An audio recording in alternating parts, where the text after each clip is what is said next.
മൻ അറഫ നഫ്സഹു അറഫ റബ്ബഹു. ആരെങ്കിലും തൻ്റെ നഫ്സിനെ മനസ്സിലാക്കിയാൽ സർവാധിപതിയായ അവൻ്റെ നാഥനെ അവൻ മനസ്സിലാക്കി. മൻ അറഫ നഫ്സഹു അറഫ റബ്ബഹു. ഇവിടെ നഫ്സിന് പല മാനകളുണ്ട്. അതിൽ തന്നെ ഖുർആൻ ധാരാളമായി ഉപയോഗിച്ച രണ്ട് മാനകൾ, ഒന്ന് റൂഹ് ദേഹി, മറ്റൊന്ന് ജസദ് ദേഹം. ദേഹി എന്ന മാനയ്ക്കും ദേഹം എന്ന മാനയ്ക്കും നഫ്സിനെ ഉപയോഗിച്ചിട്ടുണ്ട്.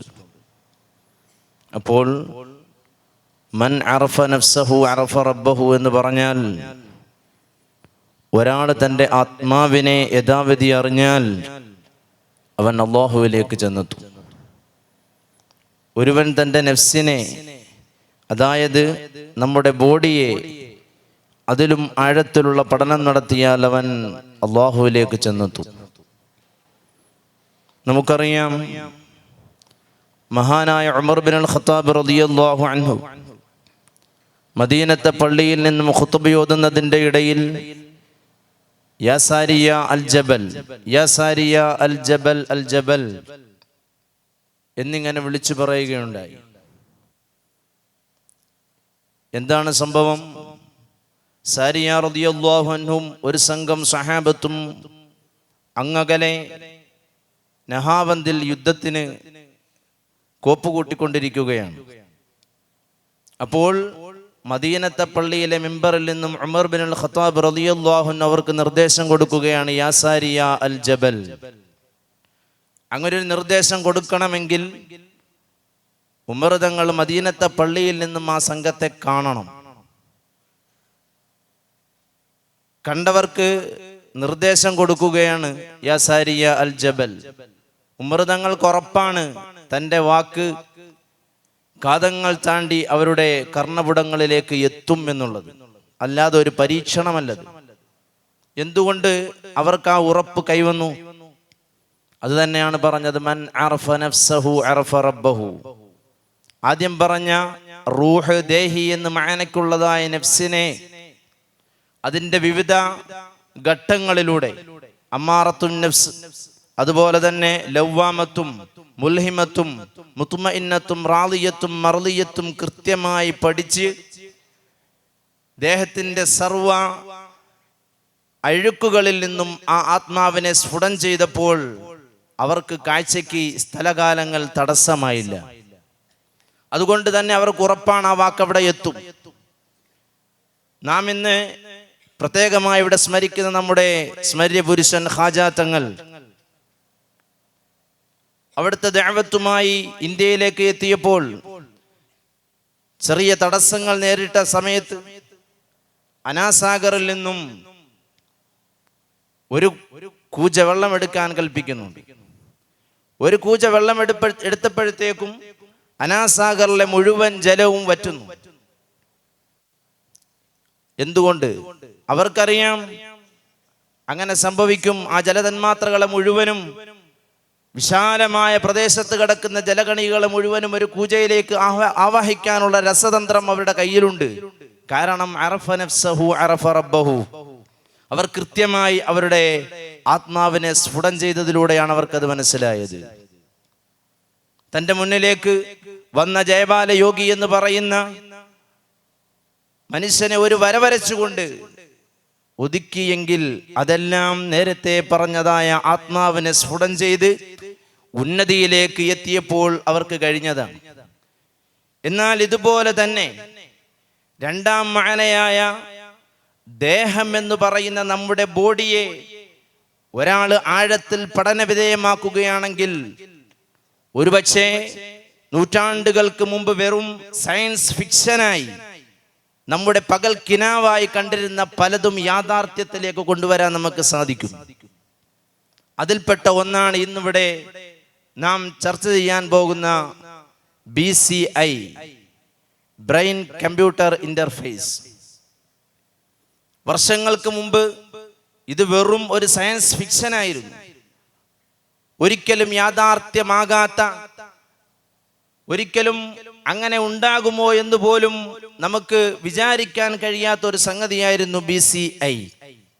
എന്നാൽ ഇന്നത് യാഥാർത്ഥ്യത്തിലേക്ക്, അതിൻ്റെ ശൈശവഘട്ടത്തിലേക്ക് കടന്നിരിക്കുകയാണ്. എന്താണ് BCI? ഇന്ന് നാം ഈ ആസ്വദിക്കുന്നതായ ഇലക്ട്രോണിക് ഡിവൈസുകൾ,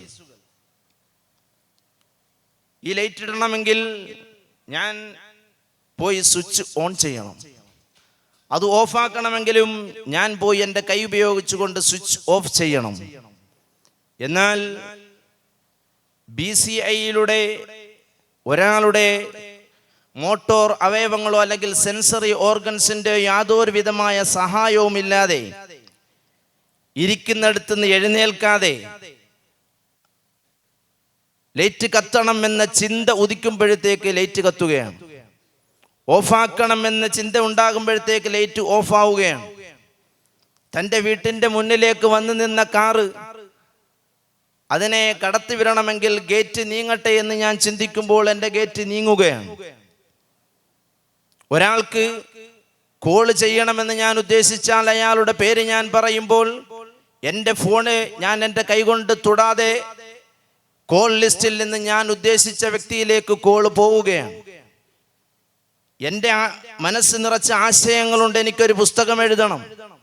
എന്നാൽ ഒരു പേനയോ പേപ്പറോ കയ്യിലെടുക്കാതെ ആ ആശയങ്ങൾ എൻ്റെ മനസ്സിൽ കൂടെ കൊണ്ടുവരുമ്പോൾ അത് മുഴുവനും എൻ്റെ മോണിറ്ററിൽ ഇങ്ങനെ പടപടപടാന്ന് പറഞ്ഞിട്ട് ടൈപ്പ് ചെയ്ത് വരികയാണ്. ഇങ്ങനെ ചിന്ത കൊണ്ട് മാത്രം നമ്മുടെ ചുറ്റുപാടിനെ നിയന്ത്രിക്കാൻ കഴിയുന്ന ഒരു ലോകം, ഇതാണ് BCI.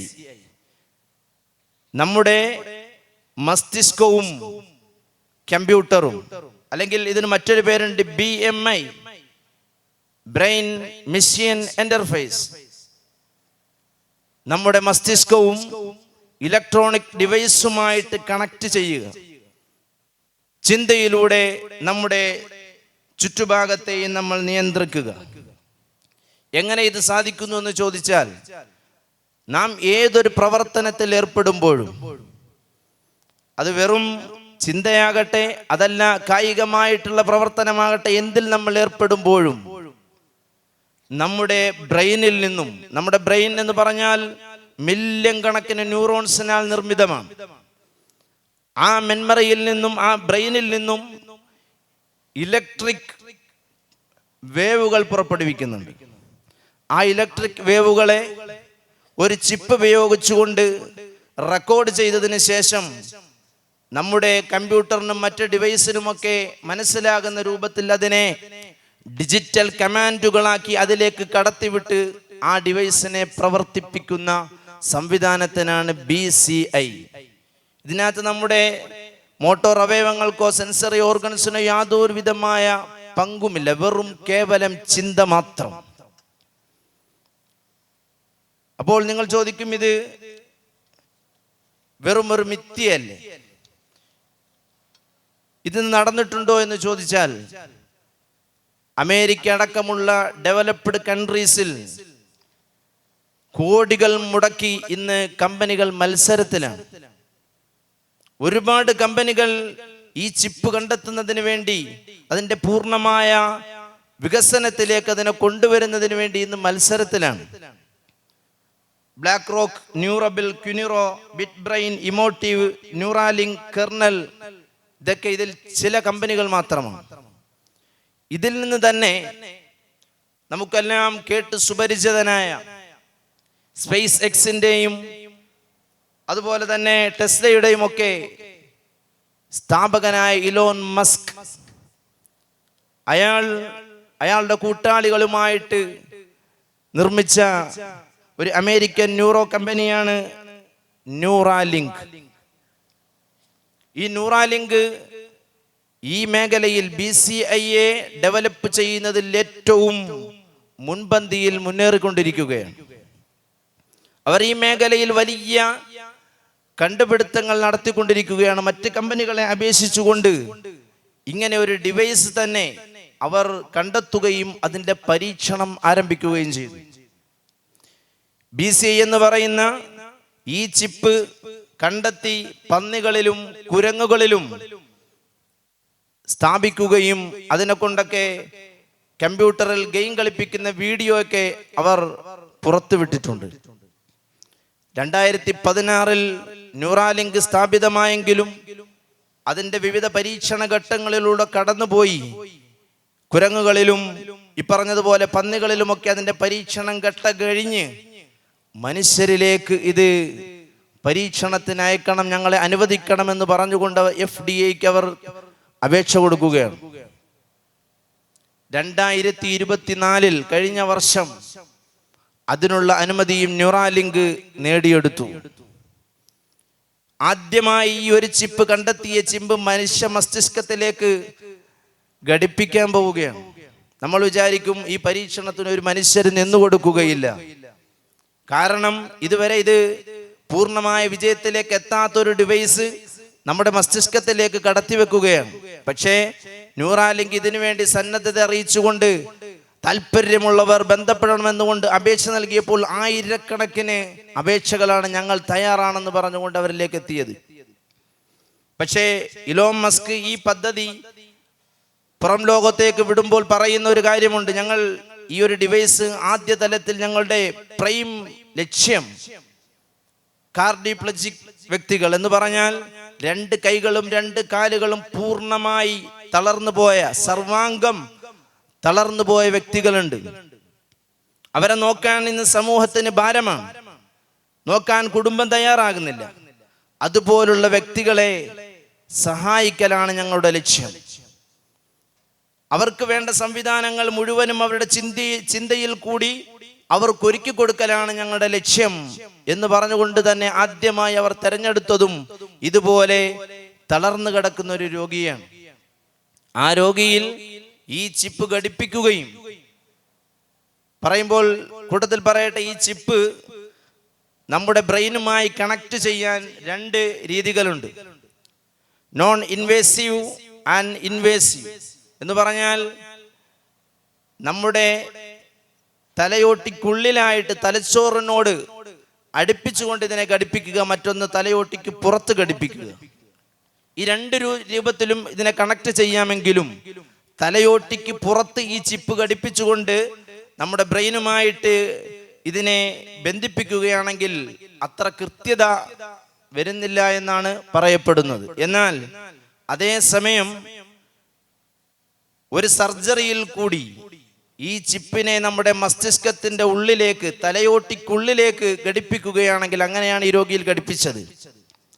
കൃത്യമായ രൂപത്തിൽ അതിൻ്റെ നമ്മുടെ തലച്ചോറ് പുറപ്പെടുവിക്കുന്നതായ ആ കമാൻഡുകൾ കൃത്യമായിട്ട് റെക്കോർഡ് ചെയ്യാൻ കഴിയുന്നുണ്ട് എന്നാണ് ന്യൂറാലിങ്ക് പറയുന്നത്. ഞാൻ നേരത്തെ പറഞ്ഞല്ലോ, നമ്മുടെ തലച്ചോറ് എന്ന് പറഞ്ഞാൽ ഏതൊരു പ്രവർത്തനം ചെയ്യുമ്പോഴും അതിൽ നിന്നും ഇങ്ങനെ ഇലക്ട്രിക് പൾസുകൾ ഇങ്ങനെ പുറപ്പെടുവിക്കുന്നുണ്ട്. അതിനെ കൃത്യമായി റെക്കോർഡ് ചെയ്തുകൊണ്ട് മനസ്സിലാക്കി ഡിജിറ്റൽ കമാൻഡുകളാക്കി ഈ ഡിവൈസിലേക്ക് വിടുന്നത് കൂടി ഇത് പ്രവർത്തിക്കുകയാണ്. അങ്ങനെ അവർ പരീക്ഷണം നടത്തുകയും ആദ്യ പരീക്ഷണം അവർ ഉദ്ദേശിച്ചതുപോലെ വിജയിക്കുകയും ചെയ്തിരിക്കുന്നു. ഇനി കൂടുതൽ പരീക്ഷണങ്ങളും കണ്ടുപിടുത്തങ്ങളും ഈ മേഖലയിലേക്ക് വരാനിരിക്കുകയാണ്. ന്യൂറാലിങ്ക് കണ്ടെത്തിയതായ ചിപ്പ്, അതിനകത്ത് 1024 ഇലക്ട്രോഡുകളാണ്. ഇലക്ട്രോഡുകൾ എന്ന് പറഞ്ഞാൽ ആ ഇലക്ട്രോഡുകൾ ഉപയോഗിച്ചുകൊണ്ടാണ് നമ്മുടെ മസ്തിഷ്കവുമായിട്ട് ഈ ചിപ്പിനെ കണക്ട് ചെയ്യുന്നത്. ഒരു ഇലക്ട്രോഡ് എന്ന് പറഞ്ഞാൽ നമ്മുടെ തലമുടി ഒരെണ്ണം എടുത്തിട്ട് പലതായി കീറിയാൽ എത്ര ഘനം അതിനുണ്ടാകുമോ അത്രയേ ഉള്ളൂ. അത്രയ്ക്കും സൂക്ഷ്മങ്ങളായ നാരുകളാണ് ഇലക്ട്രോഡുകൾ. ഇതൊരു മനുഷ്യനെ സർജറി ചെയ്ത് നമ്മുടെ മസ്തിഷ്കത്തിൽ ഘടിപ്പിക്കാൻ കഴിയില്ല.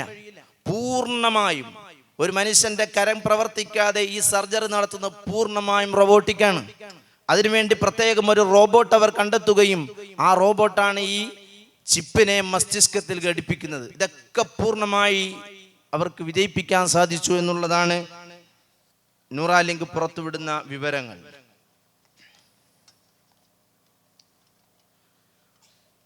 മറ്റൊരു ആശാവഹമായ കാര്യം, ന്യൂറാലിങ്ക് മറ്റുള്ള കമ്പനികളെ അപേക്ഷിച്ച് ഈ വികസിപ്പിച്ചെടുത്ത ചിപ്പിൽ പുറത്തേക്ക് തള്ളി നിൽക്കുന്ന ഒരു വയറുമില്ല. പൂർണ്ണമായും തലയോട്ടിക്കുള്ളിൽ ഇതിനെ ഘടിപ്പിച്ചു കഴിഞ്ഞാൽ പുറത്തേക്ക് ഒരു വയറോ ഒന്നുമേ കാണാൻ പറ്റുന്നില്ല. വയർലെസ് ആയിട്ടാണ് ഇതിനെ ഡിവൈസുമായി കമ്പ്യൂട്ടറുമായി ഘടിപ്പിക്കുന്നത്. അതും ന്യൂറാലിങ്കിന്റെ ഒരു മേന്മയാണ്. എന്നാൽ ആദ്യ തലത്തിൽ BCIയുടെ ലക്ഷ്യമായിട്ട് ഇങ്ങനെ തളർന്നു കിടക്കുന്ന രോഗികളെ സഹായിക്കുക എന്നതാണ്. എങ്കിലും കോടികൾ ഇലോൺ മസ്കും കൂട്ടരും നിക്ഷേപിക്കുമ്പോൾ, അല്ലെങ്കിൽ മറ്റു കമ്പനികൾ നിക്ഷേപിക്കുമ്പോൾ, വെറും അംഗപരിമിതർക്കും അതുപോലെ തന്നെ തളർവാദം പിടിച്ചു കിടക്കുന്ന വ്യക്തികൾക്കും കൈയും കാലും ഇല്ലാത്ത വ്യക്തികൾക്കുമൊന്നും വെറും ഒരു റോബോട്ടിക് അവർക്ക് വേണ്ടി മാത്രം വികസിപ്പിക്കലല്ല അവരുടെ ലക്ഷ്യം. മറിച്ച് ഇതിൻ്റെ വിദൂരമായി അവർ കാണുന്ന സ്വപ്നങ്ങൾ ഒരുപക്ഷെ മനുഷ്യരാശിക്ക് തന്നെ വലിയ അപകടം വരുത്തി വെക്കുന്നതാണ്. ഈ മേഖലയിൽ ഗവൺമെന്റിന്റെ ഭാഗത്തുനിന്ന് ഏറ്റവും കൂടുതൽ നിക്ഷേപം നടത്തിയിരിക്കുന്നത് അമേരിക്കയാണ്. എന്തിന്? മിലിറ്ററി ആവശ്യങ്ങൾക്ക്. ചിന്തയിൽ കൂടി ഡ്രോണിനെയും മറ്റും നിയന്ത്രിക്കുക, പട്ടാളക്കാർക്ക് പൂർണ്ണമായ സുരക്ഷിതത്വം നൽകി വിദൂരങ്ങളിൽ സ്ഥാപിച്ചിരിക്കുന്ന ഡ്രോണുകൾ വെറും ചിന്തയിൽ കൂടി നിയന്ത്രിക്കുക. ശത്രുരാജ്യങ്ങളിൽ നിന്ന് വരുന്ന മിസൈലുകളും മറ്റും അതിനെ തടുക്കാനും ഈ ചിന്ത ഉപയോഗിച്ചുകൊണ്ട് തന്നെ സാധിക്കണം. അതിനുള്ള കണ്ടുപിടുത്തങ്ങൾ നടത്തുന്നതിന് വേണ്ടിയാണ് അമേരിക്ക ഏറ്റവും കൂടുതൽ ഈ മേഖലയിൽ നിക്ഷേപം നടത്തിയിട്ടുള്ളത്. പിന്നെ ഞാൻ നേരത്തെ പറഞ്ഞതായ നമ്മുടെ നിത്യജീവിതത്തിൽ നാം ഉപയോഗിക്കുന്ന ഡിവൈസുകളെ മുഴുവനും ഇതുപോലെ നമ്മുടെ ചിന്തകൾ കൊണ്ട് നിയന്ത്രിക്കാൻ സാധിക്കും എന്നുള്ളതാണ് പുറത്തുവിടുന്ന വിവരങ്ങൾ. ഇലോൺ മസ്ക് വേറൊരു കാര്യം കൂടെ ഇതിന്റെ കൂടെ കൂട്ടിച്ചേർക്കുന്നുണ്ട്.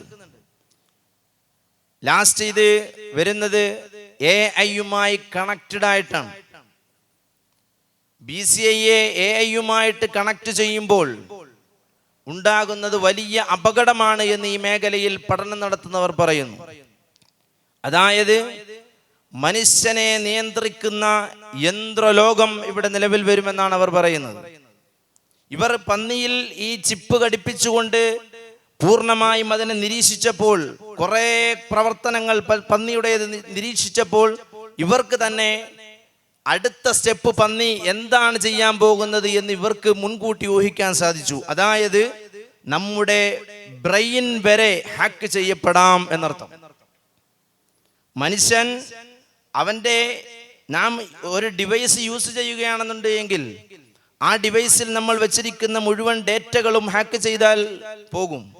എന്നാൽ നമ്മുടെ മസ്തിഷ്കത്തിൽ സ്ഥാപിച്ചിരിക്കുന്ന ചിപ്പ് ഹാക്ക് ചെയ്യപ്പെടാൻ സാധ്യതയുണ്ട് എങ്കിൽ നമ്മുടെ ചിന്തകൾ വരെ മറ്റുള്ളവർക്ക് മനസ്സിലാക്കാനും അടുത്ത സ്റ്റെപ്പ് എന്താണ് എന്ന് വരെ മനസ്സിലാക്കാനും, അതുപോലെ തന്നെ സൂപ്പർ ഇന്റലിജൻസ് എന്ന് പറയുന്ന, അതായത് മനുഷ്യന്റെ പ്രവർത്തനങ്ങൾ, ചിന്തകൾ, ഇലക്ട്രോണിക് ഡിവൈസുകൾ അല്ലെങ്കിൽ ഈ ചിപ്പും അല്ലെങ്കിൽ റോബോട്ടുകളും മനസ്സിലാക്കി അവ മനുഷ്യനെതിരെ പ്രവർത്തിക്കുന്ന ഒരു ലോകവും വരാനിരിക്കുന്നു എന്നുള്ളത് ഈ മേഖലയിൽ പഠനം നടത്തുന്നവർ പറയുന്ന കാര്യങ്ങളാണ്.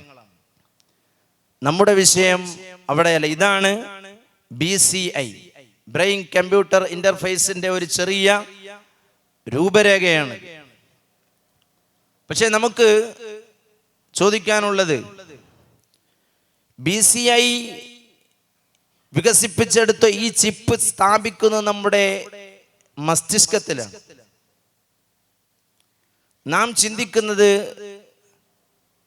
തലച്ചോറ് ഉപയോഗിച്ചാണോ? അതല്ല, ഹൃദയം കൊണ്ടാണ്. വിശുദ്ധ ഖുർആനിന്റെയും ഹദീസിന്റെയും ലാഹിർ നോക്കുമ്പോൾ വ്യക്തമാകുന്നത് മനുഷ്യൻ ചിന്തിക്കുന്നത് അവന്റെ ഹൃദയം കൊണ്ടാണ് എന്നാണ്.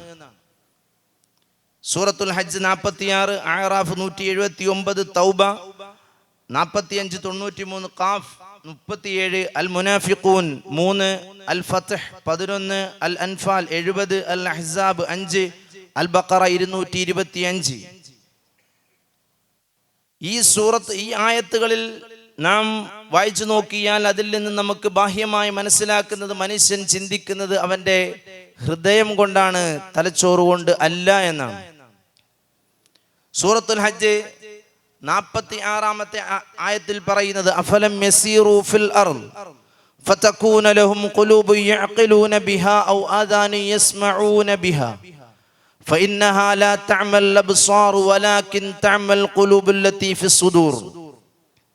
അഫലം യസീറു ഫിൽ അർദ്, അവർ ഭൂമുഖത്തൂടെ സഞ്ചരിക്കുന്നില്ലേ? ഫതകൂന ലഹും ഖുലൂബുൻ യഅഖിലൂന ബിഹാ, അങ്ങനെ അവർ സഞ്ചരിക്കുമായിരുന്നുവെങ്കിൽ ചിന്തിക്കാൻ ഉതകുന്നതായ ഹൃദയങ്ങൾ അവർക്കുണ്ടാകുമായിരുന്നു. ഔ ആദാനു യസ്മഊന ബിഹാ, അല്ലെങ്കിൽ കേൾക്കാൻ ഉതകുന്ന കാതുകൾ അവർക്കുണ്ടാകുമായിരുന്നു. ഫഇന്നഹാ ലാ തഅമൽ അബ്സാർ, എന്നാൽ അന്ധത കണ്ണുകൾക്കല്ല. വലാകിൻ തഅമൽ ഖുലൂബുൽ ലത്തി ഫിസ് സുദൂർ, യഥാർത്ഥ അന്ധത ബാധിക്കുന്നത് ഹൃദയങ്ങളെയാണ്.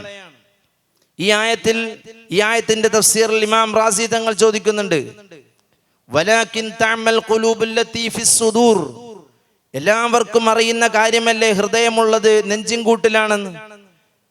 അതല്ലാത്ത വേറൊരു ഹൃദയം മനുഷ്യനില്ലല്ലോ. എന്നിട്ടും എന്തിന് വലാകിൻ ഖുലൂബുൽ ലത്തി ഫിസ് സുദൂർ, നെഞ്ചിൻകൂട്ടിലുള്ള ഹൃദയങ്ങൾക്കാണ് അന്ധത ബാധിക്കുന്നത് എന്ന് എന്തിനെ ഒന്ന് ബലപ്പെടുത്തി പറഞ്ഞു എന്ന ചോദ്യത്തിന്റെ മറുപടി അവിടെ പറയുന്നുണ്ട്. അന്നൽ മുതആറഫ അന്നൽ അമാ മകാനുഹു അൽ ഹദഖ ഫലമ്മാ ഉരീദ ഇസ്ബാതുഹു ലിൽ ഖൽബി അലാ ഖിലാഫിൽ മുതആറഫ് യുഹ്തീജ ഇലാ സിയാദത്തി ബയാൻ. സാധാരണ അന്ധത എന്നുള്ളത് നാമൊക്കെ പ്രയോഗിക്കുന്നത് കണ്ണിലേക്ക് ചേർത്തിയാണ്. കണ്ണിനെ ബാധിക്കുന്ന ഒന്നാണ് അന്ധത. ആ സാധാരണ നാം പ്രയോഗിക്കുന്ന പ്രയോഗത്തിൽ നിന്നും അസാധാരണമായി ആ അന്ധതയെ നമ്മുടെ ഹൃദയത്തിലേക്ക് ചേർത്തി വെച്ചപ്പോൾ ഒന്ന് തഅക്കീദ് ചെയ്യേണ്ടതായിട്ട് വന്നു. ഏതുപോലെ? കമാ തഖൂൽ, നീ പറയുന്നത് പോലെ, ലൈസൽ മലാഉ ലിസ്സൈഫ് വലാകിന്നഹു ലിലിസാനിക അല്ലദീ ബൈന ഫക്കൈക. ലൈസൽ മലാഉ ലിസ്സൈഫ്, മൂർച്ച വാളിനല്ല, മറിച്ച് വലാകിന്നഹു ലിലിസാനിക അല്ലദീ ബൈന ഫക്കൈക, നിന്റെ രണ്ട് താടിയെല്ലുകൾക്കിടയിലുള്ള നാവിനാണ് മൂർച്ച. എന്തിനാണ് അങ്ങനെ പറഞ്ഞത്? സാധാരണഗതിയിൽ മൂർച്ച എന്നുള്ളത് വാളിന്റെ സ്വഭാവമാണ്. എന്നാൽ ആ മൂർച്ച എന്നുള്ളതിനെ അസാധാരണമായി നിന്റെ നാവിന് സ്ഥിരപ്പെടുത്തിയപ്പോൾ ഇത് ഞാൻ പിഴച്ചു പറഞ്ഞതല്ല, എനിക്ക് തെറ്റിപ്പറഞ്ഞതല്ല. വാളിന്റെ മൂർച്ച എന്ന് പറയാൻ വന്നിടത്ത് ഞാൻ നാവിന്റെ മൂർച്ച എന്ന് പറഞ്ഞതല്ല, മറിച്ച് ഞാൻ കരുതി കൂട്ടി മനഃപൂർവ്വം പറഞ്ഞതാണ് എന്ന് പറഞ്ഞതുപോലെ അന്ധത കണ്ണിനാണ് എന്ന് പറയാൻ വന്ന എനിക്ക് പിഴച്ചിട്ട് അന്ധത ഹൃദയത്തിനാണെന്ന് പറഞ്ഞു പോയതല്ല, മറിച്ച് അന്ധത നിന്റെ ഹൃദയത്തിനാണ്. യഥാർത്ഥ അന്ധത കണ്ണുകൊണ്ട് കാണുന്നു, കാതുകൊണ്ട് കേൾക്കുന്നു, പക്ഷേ അതിനെക്കുറിച്ച് ചിന്തിച്ച് അതിൽ നിന്നും പാഠം ഉൾക്കൊള്ളാത്തതാണ് യഥാർത്ഥ അന്ധത. അതുകൊണ്ട് വലാകിൻ തഅമൽ ഖുലൂബുൽ ലത്തി ഫിസ് സുദൂർ, അതുകൊണ്ടാണ് അവിടെ അത്ര കട്ടികൂട്ടി പറയേണ്ടി വന്നത്. എന്നിട്ട് അതിനുശേഷം ഇമാം റാസി തങ്ങൾ പറയുന്നു, അസ്സുആലുർ റാബിഅ, നാലാമത്തെ ചോദ്യം, ഹൽ തദുല്ലുൽ ആയത്തു അലാ അന്നൽ അഖ്ല ഹുവൽ ഇൽം. ഈ ആയത്ത് അഖ്ല് എന്നതുകൊണ്ട് ഉദ്ദേശം ഇൽമാണെന്നതിന്റെ മേൽ അറിയിക്കുന്നുണ്ടോ? വഅലാ അന്ന മഹല്ലൽ ഇൽമി ഹുവൽ ഖൽബ്, ഇൽമിന്റെ മഹല്ല് ഖൽബാണ് എന്നതിന്റെ മേൽ ഈ ആയത്ത് അറിയിക്കുന്നുണ്ടോ? അൽ ജവാബു നഅം, لأن المقصود من قوله قلوب يعقلون بها العلم. قلوب يعقلون بها എന്നതിന്റെ അതുകൊണ്ട് ഉദ്ദേശിക്കുന്നത് ഇൽമാണ്. وقوله يعقلون بها, يعقلون بها എന്ന ഖൗലു كالدلالة على أن القلب آلة لهذا التعقل فوجب جعل القلب محلا للتعقل.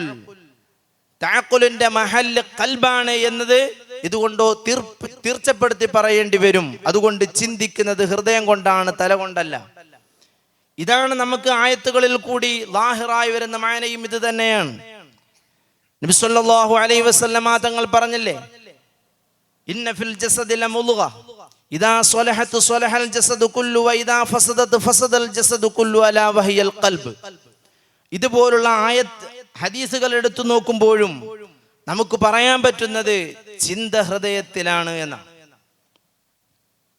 അങ്ങനെയെങ്കിൽ BCI വികസിപ്പിച്ചെടുത്ത ചിപ്പ് കൊണ്ടുപോയി സ്ഥാപിക്കേണ്ടത് ഹൃദയത്തിലല്ലേ, ബ്രെയിനിലാണോ? എന്നാൽ നാം മന്തിഖ് പഠിക്കുന്നിടത്ത് പഠിച്ചു വരുന്നതാണ് ഫലാസിഫത്തിന്റെ വാദം. ചിന്ത തലച്ചോറ് കൊണ്ടാണ്, ബ്രെയിൻ കൊണ്ടാണ്, ദിമാഗ് കൊണ്ടാണ്. ആ ഒരു വാദത്തെ തന്നെയാണ് ആധുനിക വൈദ്യശാസ്ത്രവും ബലപ്പെടുത്തുന്നത്. മനുഷ്യൻ ചിന്തിക്കുന്നത് ബ്രെയിൻ കൊണ്ടാണ്. എന്നാൽ നമുക്ക് പറയാനുള്ളത്, യഥാർത്ഥത്തിൽ ചിന്ത ഉടലെടുക്കുന്നത് ഖൽബിൽ നിന്നാണ്. പക്ഷേ അതിന് ബ്രെയിനിന് കൈകടത്തലുകളുണ്ട്. എന്താണ് ബ്രെയിനിന്റെ കൈകടത്തൽ? അത് നമുക്ക് ആയത്തിൽ നിന്ന് തന്നെ അതിന്റെ സൂചന ലഭിക്കുന്നുണ്ട്.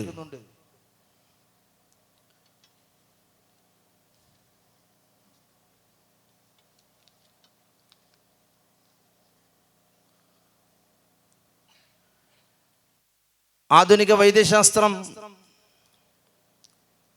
ബ്രെയിൻ കൊണ്ടാണ് ചിന്തിക്കുന്നത്, തലച്ചോറ് കൊണ്ടാണ് ചിന്തിക്കുന്നത് എന്ന് പറയാൻ അവർ പ്രേരിപ്പിച്ച ഒരു ഘടകമുണ്ട്.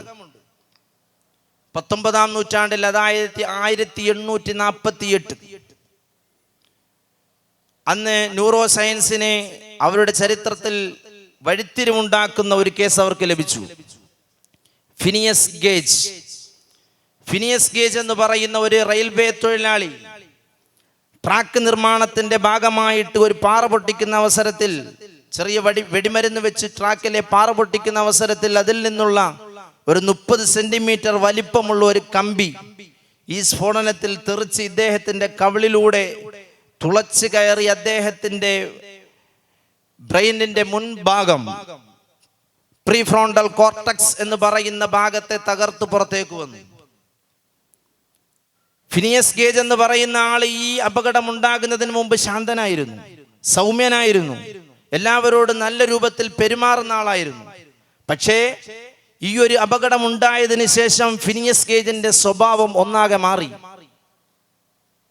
പെട്ടെന്ന് ക്ഷിപ്രകോപിയായി മാറി, പെട്ടെന്ന് ദേഷ്യം പിടിക്കുന്ന സ്വഭാവം, എപ്പോഴും വായിൽ നിന്ന് അസഭ്യം വരുന്നു, ഒന്നാകെ ആള് പുതിയ ഒരു വ്യക്തിയായി മാറിയതുപോലെ. ഇദ്ദേഹത്തിന്റെ കേസ് ന്യൂറോ സയൻസിന് വലിയ വഴിത്തിരിവായി, കൂടുതൽ പഠനങ്ങൾക്ക് വിധേയമായി.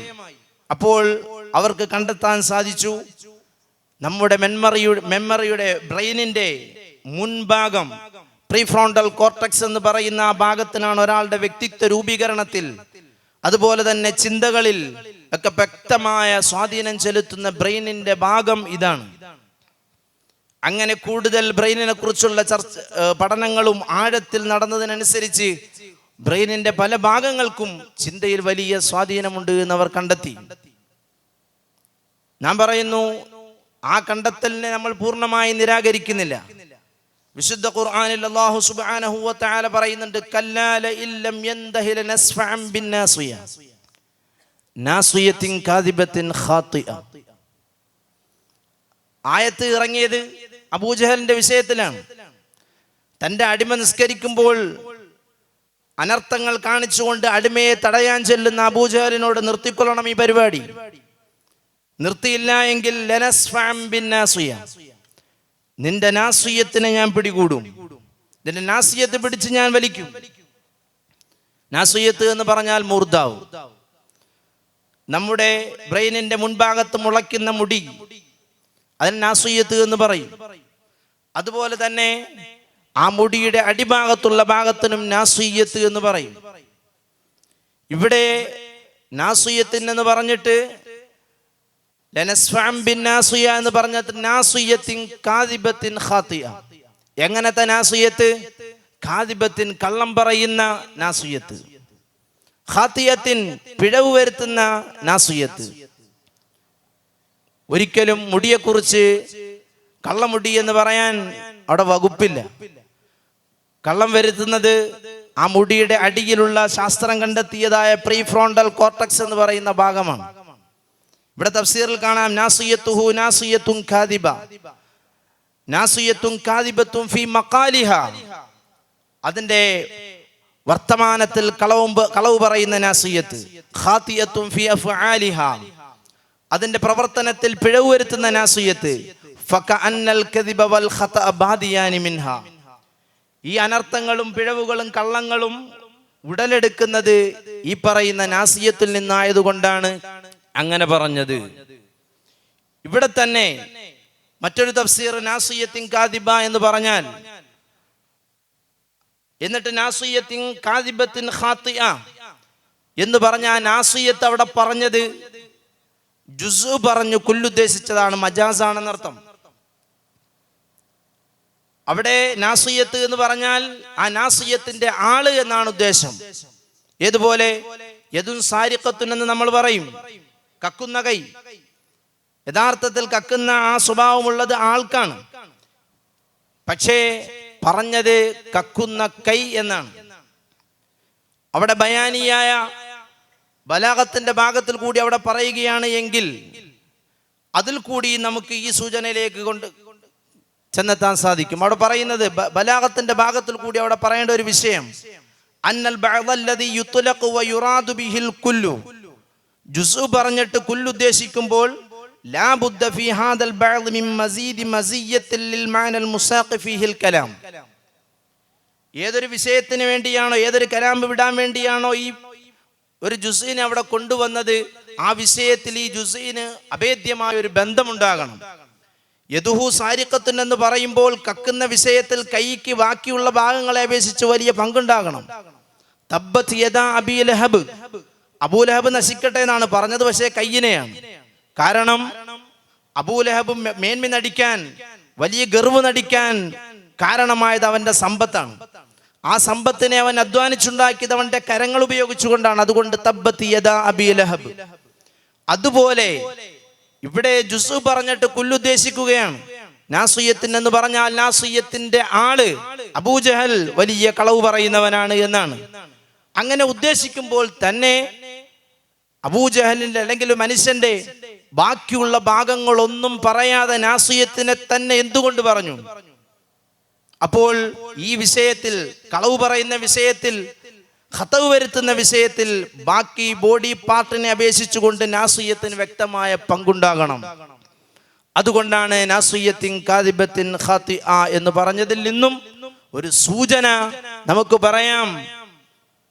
മെമ്മറിക്ക് അല്ലെങ്കിൽ നമ്മുടെ ബ്രെയിനിന് ചിന്തയിൽ സ്വാധീനമുണ്ട് എന്നും പറഞ്ഞിട്ട് ചിന്തയുണ്ടാകുന്നത് ബ്രെയിനിലാണെന്ന് നമ്മൾ പറയുന്നില്ല. മനുഷ്യനുണ്ടായത് എന്തിൽ നിന്നാണെന്ന് ചോദിച്ചാൽ ഖുർആൻ ഒരു ഭാഗത്ത് പറഞ്ഞതും കളിമണ്ണിൽ നിന്നാണ്, മിൻ സൽസാലിൻ കൽ ഫഖാർ. മറ്റൊരു ഭാഗത്ത് പറഞ്ഞത് ബീജത്തുള്ളിയിൽ നിന്നാണ്. ഇത് രണ്ടും വൈരുദ്ധ്യമല്ലല്ലോ. ശാസ്ത്രം അവിടെ പറയുന്നത് കുരങ്ങനിൽ നിന്നാണെന്നാണ്. എന്ന് പറഞ്ഞതുപോലെ ചിന്ത ഹൃദയത്തിൽ ഉടലെടുക്കുമ്പോൾ തന്നെ ആ ചിന്ത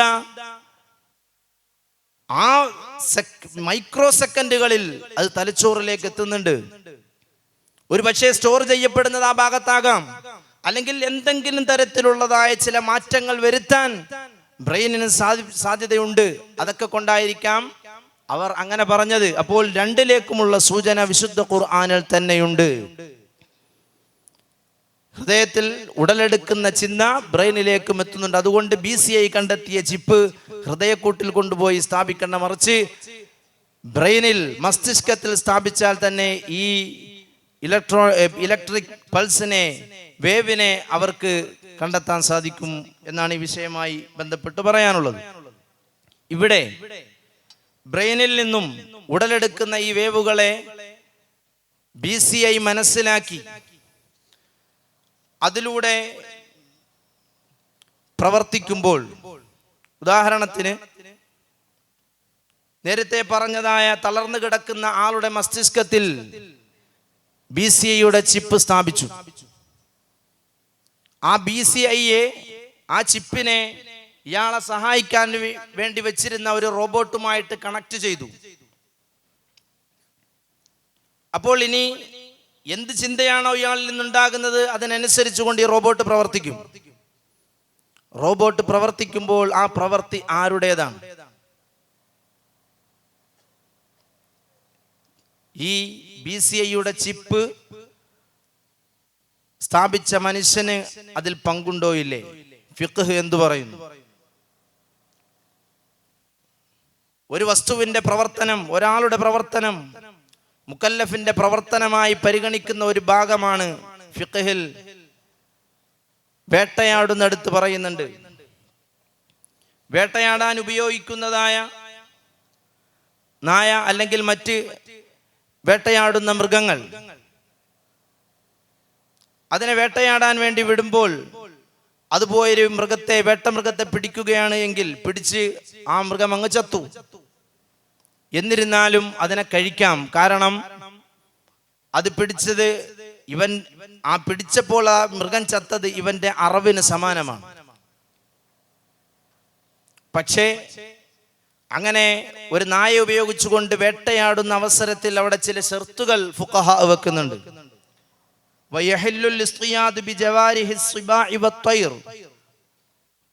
പക്ഷികളെ ഉപയോഗിച്ചുകൊണ്ടും വേട്ടമൃഗങ്ങളെ ഉപയോഗിച്ചുകൊണ്ടും വേട്ടയാടൽ അനുവദനീയമാണ്, സ്വഹീഹാകും. പക്ഷേ ബിശർത്തി കൗനിഹാ മുഅല്ലമതൻ, ഒന്നാമത്തെ ഷർത്ത് അത് മുഅല്ലമായിരിക്കണം.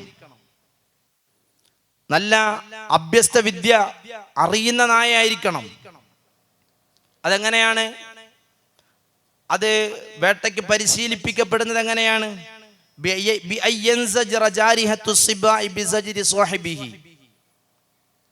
വേട്ടയാടാൻ പോയ മൃഗത്തെ വേട്ടയാടാൻ പറഞ്ഞ അവസരത്തിൽ അത് പോവുകയും പോകുന്നതിൻ്റെ ഇടയിൽ തിരിച്ചു വിളിച്ചാൽ ആ മൃഗം തിരിച്ചു വരണം. പോകാൻ പറയുമ്പോൾ പോകണം. അപ്പോൾ പോകൂ എന്ന് പറഞ്ഞാൽ പോകണം. തിരിച്ചു വിളിച്ചാൽ, ആ മൃഗത്തെ പിടിക്കുന്നതിന് മുമ്പ് തന്നെ തിരിച്ചു വിളിച്ചാൽ തിരിച്ചു വരണം. അത് പിന്നെ പോകാൻ പാടില്ല. ആ രൂപത്തിൽ അനുസരണയുള്ള മൃഗമായിരിക്കണം, പരിശീലിപ്പിക്കപ്പെട്ട മൃഗമായിരിക്കണം. മറ്റൊരു ഷർത്ത് വയുംസിക്കു സൈദ വലാ യഅകുലു മിൻഹു, ഈ പിടിച്ച മൃഗത്തിൽ നിന്നും അല്പം പോലും ഈ വേട്ടമൃഗം കഴിക്കാൻ പാടില്ല. ഇത് നിബന്ധനയാണ്. കേവലം ഒരു തവണ ഇങ്ങനെ ചെയ്തപ്പോൾ, പോകാൻ പറഞ്ഞപ്പോൾ പോയി, വരാൻ പറഞ്ഞപ്പോൾ വന്നു, എന്നാൽ അത് പരിശീലനം സിദ്ധിച്ച മൃഗമായോ? ഇല്ല. വയുസ്തറത്തു തക്കററു ഹാദിഹിൽ ഉമൂറുൽ മുഅ്തബറത്തു ഫിത്തഅലീം, ഇങ്ങനെ അഭ്യസിപ്പിക്കുന്ന വിഷയത്തിൽ ഈ പറഞ്ഞ കാര്യങ്ങൾ അത് പല തവണയുണ്ടാകണം. ബിഹൈസു യുളന്നു ഫി ആദത്തി അഹ്ലിൽ ഖുബ്റത്തി ബിൽ ജവാരിഹി തഅദ്ദുബുൽ ജാരിഹതി വലാ യുൾബത്തു ബിഅദദിൻ, അതിനൊരു കൃത്യമായ എണ്ണം പറയാനില്ല. പരിശീലിപ്പിക്കുന്ന ആൾക്ക് ഇത് അദ്ദേഹത്തിന്റെ ലന്നിൽ ഈ മൃഗം പരിശീലനം സിദ്ധിച്ചതായിട്ടുണ്ട്, പോകാൻ പറയുമ്പോൾ പോകും, വരാൻ പറയുമ്പോൾ തിരിച്ചു വരും, ചെയ്യണ്ട എന്ന് പറഞ്ഞാൽ ചെയ്യാതിരിക്കും.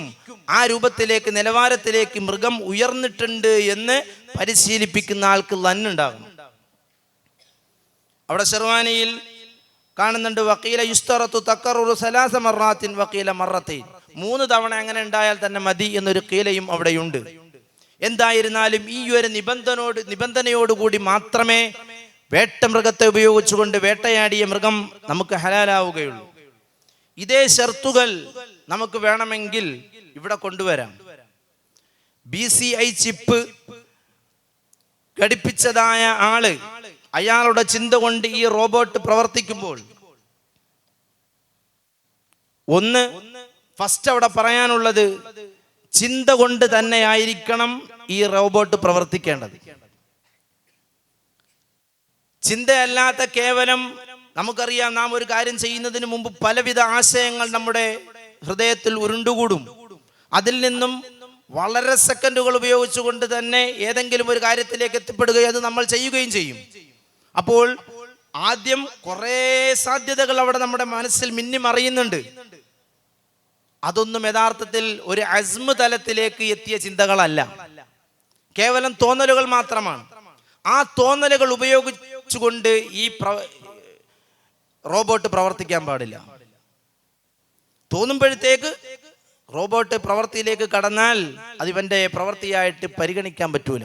മറിച്ച് അസ്മ് തലത്തിലേക്ക് എത്തിയ ചിന്ത കൊണ്ടായിരിക്കണം ഈ റോബോട്ട് പ്രവർത്തിക്കേണ്ടത്. അത് 1 തവണയോ 2 തവണയല്ല, അത് പല തവണ പരിശീലിച്ചു നോക്കണം. ചിന്തയുണ്ടാകുമ്പോഴാണോ ഈ റോബോട്ട് പ്രവർത്തിക്കുന്നത്? അതല്ല, എൻ്റെ കേവലം ഒരു ഖാത്തിർ ഇങ്ങോട്ടുണ്ടാകുമ്പോഴത്തേക്ക് ഇതങ്ങോട്ട് പ്രവർത്തിക്കുന്നുണ്ടോ ഇല്ലയോ എന്ന് പല തവണ തക്കറൂർ ചെയ്തു നോക്കണം. എന്നിട്ട് അതുപോലെ തന്നെ റോബോട്ടിനോട് നമ്മൾ ഒരു കോഴി അറുക്കാൻ പറഞ്ഞു. കോഴി അറുക്കാൻ പോവുകയാണ് റോബോട്ട്. ഞാൻ ചിന്തിക്കുകയാണ്, കോഴി അറുക്കണം. കോഴി അറുക്കാൻ വേണ്ടി ഞാൻ ചിന്തിച്ചപ്പോഴത്തേക്ക് കത്തിയുമായിട്ട് റോബോട്ട് പോവുകയാണ്. എന്നാൽ അവിടെ എത്തുന്നതിന് മുമ്പ് വേണ്ട എന്ന് ഞാൻ ചിന്തിച്ചു. അടുത്ത ചിന്ത വന്നു എൻ്റെ, വേണ്ട. എന്നാൽ ആ റോബോട്ട് അവിടെ നിൽക്കണം. ഞാൻ എന്താണോ ചിന്തിച്ചത് അത് മാത്രമേ ആ റോബോട്ട് ചെയ്യാൻ പാടുള്ളൂ. ഞാൻ ചിന്തിച്ചതിനേക്കാൾ കൂടുതൽ അത് ചെയ്യുകയാണെങ്കിൽ ഒരിക്കലും അത് എൻ്റെ പ്രവർത്തനമായിട്ട് വിലയിരുത്താൻ പറ്റൂല. പോകാൻ പറഞ്ഞാൽ പോകണം, അറുക്കാൻ പറയലല്ല, ചിന്തിക്കലാണ്. പോകാൻ ചിന്തിച്ചാൽ അത് പോകണം, അറുക്കാൻ ചിന്തിച്ചാൽ അത് അറുക്കണം. ഒരു സാധനം എടുത്തുകൊണ്ട് വരാൻ പറഞ്ഞാൽ അത് എടുത്തുകൊണ്ട് വരണം, അല്ലാതെ അതിൻ്റെ അപ്പുറത്തേക്ക് ഒരു പ്രവർത്തനം, ഞാൻ എൻ്റെ ചിന്തയിൽ കൊണ്ടുവരാത്ത ഒരു എക്സ്ട്രാ ആക്ടിവിറ്റി ഒരിക്കലും ഈ റോബോട്ട് ചെയ്യാൻ പാടില്ല. ആ രൂപത്തിൽ തുടങ്ങിയ പ്രവർത്തനത്തെ ഏത് സമയത്തും എൻ്റെ ചിന്ത കൊണ്ട് ഒതുക്കാൻ പറ്റുന്ന രൂപത്തിലേക്ക് ഈ റോബോട്ട് മാറിയിട്ടുണ്ട് എങ്കിൽ അത് എൻ്റെ കയ്യിലെ ഒരു കത്തി പോലെ തന്നെയാണ്. അത് എൻ്റെ പ്രവർത്തനവും ആണ് എന്ന് നമുക്ക് വേണമെങ്കിൽ പറയാം. ഈ തലത്തിലേക്ക് വന്നു എന്നല്ല ഞാൻ പറയുന്നത്. ഇങ്ങനെയാണ് BCIയുടെ പ്രവർത്തനങ്ങൾ. അപ്പോൾ BCI ചിപ്പ് ഉപയോഗിച്ച ഒരാൾ അയാളുടെ ബ്രെയിനിനെ ഏത് ഡിവൈസുമായിട്ടാണോ കണക്ട് ചെയ്തിരിക്കുന്നത്, ആ ഡിവൈസ് പ്രവർത്തിക്കുന്നത് പരിപൂർണമായും ഇയാളുടെ ചിന്തയിൽ ഒതുങ്ങി മാത്രമാകണം. നമ്മളെ ഫസ്റ്റ് സെഷനിൽ ഉസ്താദ് സൂചിപ്പിച്ചതുപോലെ കേവലം ഒരു കോഴി അറവ് മിഷ്യന്റെ 500 കോഴികളെ അറുക്കാനുള്ള ഒരു മിഷ്യന്റെ സ്റ്റാർട്ടിങ് ബട്ടൺ ഒന്ന് ഞെക്കി പിന്നെ പടപടപടാന്ന് പറഞ്ഞ കോഴി ഇങ്ങനെ അറുത്തു മാറുകയാണ്. അതൊരിക്കലും ഈ മുക്കല്ലഫായ ആളുടെ പ്രവർത്തനമാണെന്ന് പറയാൻ പറ്റൂല. അതുപോലെയല്ല ഇവിടെ എന്താണോ ചിന്തിക്കുന്നത് ആ ചിന്തയിൽ അധിഷ്ഠിതമായിട്ട് മാത്രമേ റോബോട്ട് പ്രവർത്തിക്കുന്നുള്ളൂ എന്ന് വന്നാൽ, അതുപോലെ തന്നെ പ്രവർത്തിക്കുന്ന ആ പ്രവർത്തനത്തിന്റെ ഇടയിൽ തന്നെ സ്റ്റോപ്പ് ചെയ്യാൻ ഞാൻ ചിന്തിച്ചു കഴിഞ്ഞാൽ അവിടെ സ്റ്റോപ്പും ചെയ്യുന്നുണ്ട്. ആ രൂപത്തിലേക്ക് റോബോട്ട് മാറുന്നുണ്ട് എങ്കിൽ നേരത്തെ പറഞ്ഞ മുഅല്ലമായ നായ ചെയ്ത അതേ ഒരു പ്രവൃത്തി തന്നെയാണ് ഈ റോബോട്ട് ചെയ്യുന്നത്. അത് ഇയാളുടെ ഒരു പ്രവർത്തനമായിട്ട് നമുക്ക് ഗണിക്കാം. BCI പറയുന്നത് ഒരാൾക്ക് കൈയില്ല എങ്കിൽ ആ കൈയില്ലാത്തതിന് പകരം റോബോട്ടിക് കൈ വെച്ചു കൊടുക്കാൻ പറ്റും. എന്നിട്ട് ഈ റോബോട്ടിക് കൈയുമായിട്ട് എൻ്റെ തലയിലെ ഈ ചിപ്പിനെ ബന്ധിപ്പിക്കാൻ പറ്റും. പിന്നെ ഞാൻ ചിന്തിച്ചു കഴിഞ്ഞാൽ ഈ കൈ സ്വമേധയാ എനിക്ക് ആഹാരം വേണമെങ്കിൽ അതെടുത്ത് വായിലേക്ക് വെക്കാം. അങ്ങനെ ആർട്ടിഫിഷ്യലായിട്ട് നിർമ്മിച്ച കൈകൾ അല്ലെങ്കിൽ റോബോട്ടുകൾ, ഇങ്ങനെ പല ഉപകരണങ്ങളുമായിട്ട് ഈ BCIയെ ബന്ധിപ്പിക്കാമെന്നാണ് അവരുടെ പഠനങ്ങളിൽ കൂടി പറയുന്നത്. അങ്ങനെയാണെങ്കിൽ ഈ ഒരു സാധ്യതയും ഇവിടെ നിലനിൽക്കുന്നുണ്ട്. ഇവിടെ തന്നെ ഒരുപാട് ചോദ്യങ്ങൾ നമ്മുടെ മനസ്സിലുണ്ട്. അതൊക്കെ ഇങ്ങനെ പറഞ്ഞിട്ട് നമുക്ക് പറയാമെന്നല്ലാതെ അതിനെക്കുറിച്ച് കൂടുതൽ പഠനങ്ങൾ പുറത്തു വന്നിട്ടില്ല. BCI അതിൻ്റെ ശൈശവഘട്ടത്തിൽ മാത്രമാണ്. പക്ഷേ ഒരു കാര്യം തീർച്ചപ്പെടുത്തി പറയാം, ഇലോൺ മസ്കും മറ്റും ഉദ്ദേശിക്കുന്ന രൂപത്തിൽ BCI മാറുകയാണെങ്കിൽ 2040-2050 നാം ഈ കാണുന്ന ലോകമൊന്നുമായിരിക്കില്ല. ആകെ മാറിമറിയും. AI-യും BCI-യും കൂടെ കണക്റ്റഡ് ആവുകയാണെങ്കിൽ നമുക്ക് ഇന്ന് സങ്കല്പിക്കാൻ കഴിയാത്ത പല പ്രതിഭാസങ്ങളും ഇവിടെ ഉടലെടുക്കും. അല്ലാഹു സുബ്ഹാനഹു വ തആല വേറൊരു ചർച്ച. ഇനി ഇങ്ങനെ ഈ BCI ചിപ്പ് നമ്മുടെ തലയിൽ ഘടിപ്പിച്ച വ്യക്തി മരിച്ചു. കോടികൾ മുടക്കിയിട്ടാണ് ഈ ചിപ്പ് ഇദ്ദേഹത്തിന്റെ തലയിൽ ഇത് സ്ഥാപിച്ചിരിക്കുന്നത്. എന്നാൽ ഇദ്ദേഹത്തിനെ ഖബറടക്കുന്നതിന് മുമ്പ് ആ BCIയുടെ ചിപ്പ് എടുത്തിട്ട് വേറൊരാളിൽ ഇൻസ്റ്റാൾ ചെയ്യാൻ വേണ്ടി, അത് എടുക്കാൻ വേണ്ടി ഓപ്പറേഷൻ നടത്താമോ? തുഹ്ഫ അവിടെ റാജിഹാക്കുന്ന ഇതിന് സമാനമായ ഒരു മസ്അല. ഒരാൾ അയാളുടെ ഒരു സ്വർണ്ണാഭരണം വിഴുങ്ങി. അയാളുടെ ജീവിതകാലത്തെ അയാൾ ഒരു ആഭരണം വിഴുങ്ങി. എന്നാൽ അയാൾ മരിച്ചതിന് ശേഷം അതെടുക്കാൻ വേണ്ടി ഓപ്പറേഷൻ നടത്താൻ പറ്റൂല. എന്നാൽ അയാൾ വിഴുങ്ങിയത് മറ്റൊരാളുടെ സമ്പത്താണ്, മറ്റൊരാളുടെ മുതലാണ് ഇയാൾ വിഴുങ്ങിയത് എങ്കിൽ അവിടെ ഓപ്പറേഷൻ നടത്താമെന്നുമാണ്, സർജറി ചെയ്ത് പുറത്തെടുക്കാം എന്നുമാണ്. ഖബർ മാന്തുന്ന വിഷയം ഇങ്ങനെ തന്നെയാണ്. അയാളുടെ ഉള്ളിലുള്ളത് സ്വന്തം മുതലാണെന്നുണ്ടെങ്കിൽ ഖബർ മാന്തലോ പോസ്റ്റ്മോർട്ടം ചെയ്യലോ പാടില്ല. അതേസമയം അയാളുടെ ഉള്ളിലുള്ളത് മറ്റൊരാളുടെ മുതലാണ് എങ്കിൽ അവിടെ ഖബർ മാന്തലും ഓപ്പറേഷൻ ചെയ്ത് അത് പുറത്തെടുക്കലും അനുവദനീയമാണ് എന്നുമാണ് തുഹ്ഫ റാജിഹാക്കുന്നത്. അല്ലാഹു സുബ്ഹാനഹു വ തആല പറഞ്ഞതും കേട്ടതും ഒരു സ്വാലിഹായ അമലായി നമ്മളിൽ നിന്ന് സ്വീകരിക്കുമാറാകട്ടെ. അപ്പോൾ അവസാനമായി പറഞ്ഞു വെക്കുന്നത്, തുടക്കം പറഞ്ഞ കാര്യം, ഖാജാ തങ്ങൾ ആദ്യത്തെ മാനയ്ക്കുള്ള നഫ്സിനെ അമ്മാറത്തും ബിസ്സൂഇൽ നിന്നും ലവ്വാമത്തിൽ നിന്നും മുൽഹിമത്തിൽ നിന്നും അങ്ങനെ വിവിധ ഘട്ടങ്ങളിലൂടെ സംസ്കരിച്ചെടുത്ത ഒരു രീതി നമുക്ക് കാണിച്ചു തന്നു. അതിലൂടെ പോയാലും അല്ലാഹുവിലെത്താം. രണ്ടാമത് പറഞ്ഞ നമ്മുടെ ബോഡി, അതിലെ ഒരു കണ്ണ്, നമ്മുടെ കേവലം കണ്ണൊന്നെടുത്ത് ആഴത്തിൽ പഠനം നടത്തി നോക്കിയാൽ അതിൻ്റെ ഓരോ ആഴങ്ങളിലേക്ക് ചെല്ലുമ്പോൾ നാം അറിയാതെ പറഞ്ഞു പോകും സുബ്ഹാനല്ലാഹ്. അപ്പോൾ നാം എത്തുന്നത് അല്ലാഹുവിലേക്കാണ്. പക്ഷേ ഇങ്ങനെയൊന്നും ഓപ്പറേഷനും മറ്റും ഒന്നിനും വിധേയമാക്കാതെ ആദ്യത്തെ ആത്മാവിനെ സ്ഫുടം ചെയ്ത് ഉന്നതിയിലേക്ക് എത്തുകയാണെങ്കിൽ ഖാജാ തങ്ങളുടെ ഒരു നോട്ടം കൊണ്ട് ആയിരങ്ങൾക്ക് ഹിദായത്ത് പകരാൻ സാധിച്ചുവെങ്കിൽ ഈ നഫ്സുമായി മല്ലിടുന്നതിനേക്കാൾ കൂടുതൽ കരണീയം നമ്മുടെ ആത്മാവുമായിട്ട് അതിൻ്റെ സംസ്കരണവുമായി ബന്ധപ്പെട്ട് ജീവിക്കലാണ് എന്ന് ഈ ദിവസത്തിന്റെ ഉപദേശമായി പറഞ്ഞുകൊണ്ട് ഞാൻ എൻ്റെ വാക്കുകൾ ഉപസംഹരിക്കുന്നു. വാഖിറു ദഅ്വാനാ അൽഹംദുലില്ലാഹി റബ്ബിൽ ആലമീൻ. അസ്സലാമു അലൈക്കും.